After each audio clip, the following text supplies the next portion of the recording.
Magandang umaga po sa ating lahat, mga kapatid. Maganda umaga, Father. Ngayon po ay araw ng Miyerkules sa ika-6 na linggo sa Pasko ng Pagkabuhay, pagdiriwang ng kapistahan ng Mahal na Birhen ng Fatima. At dito sa ating dambana, ang pagpaparangal ay gaganapin natin mamayang gabi sa pamamagitan ng misa at prosesyon. Tungkol sa pagninilay sa ating mga pagbasa ngayon, magandang balikan ang narinig natin mula sa unang pagbasa hango sa mga gawa ng mga apostol.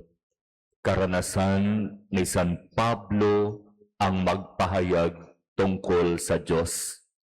Ipahayag at ipakilala kung sino si Jesus, na ang tunay na pagkilala sa Kanya ay nangangahulugan ng buhay at kaligtasan.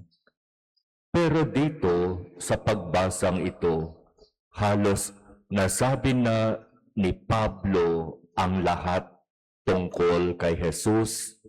Halos naubos na ang kanyang salita.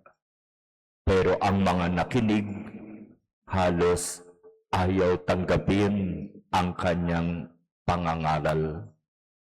Iilan lamang ang sinasabing nakinig at sumunod sa Kanya. Dito natin makikita tunay na pinapahalagahan ng Diyos ang kalayaan ng tao na magpasya. Hindi ipinipilit ng Diyos ang Kanyang sarili. Hindi ipinipilit ng Diyos ang Kanyang salita.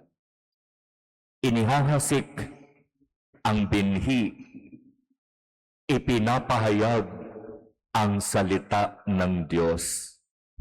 Pero ang sino mang tunay na makinig at tumanggap nito ang siyang magkakamit ng biyaya.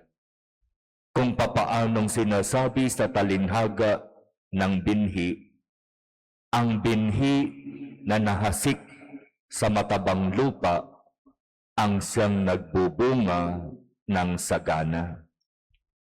Ang taong tunay na tatanggap sa salita ng Diyos, makikinig at magsasabuhay nito ang siyang magkakamit ng nag-uumapaw na biyaya mula sa Diyos. At kasama sa biyayang ito ang buhay at kaligtasan.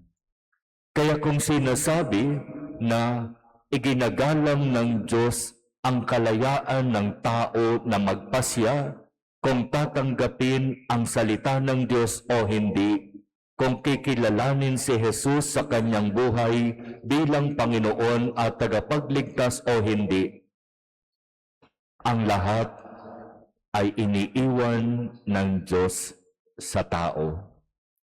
Ikaw ang magpapasya. Ikaw ang malayang magdesisyon. At kung babalikan natin ang unang pagbasa, ang mga nagsikap na makinig, sumunod kay San Pablo, ay nagkaroon ng biyayang nag-uumapaw mula sa Diyos. Kaya ipanalangin natin, mga kapatid, ang mga tunay na nakikinig sa salita ng Diyos, na nawa ito ay makita sa kanilang pang-araw-araw na buhay at maibahagi rin sa iba.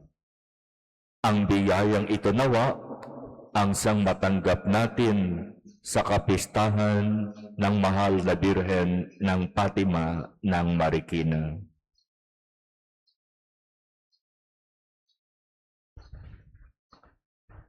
Amen.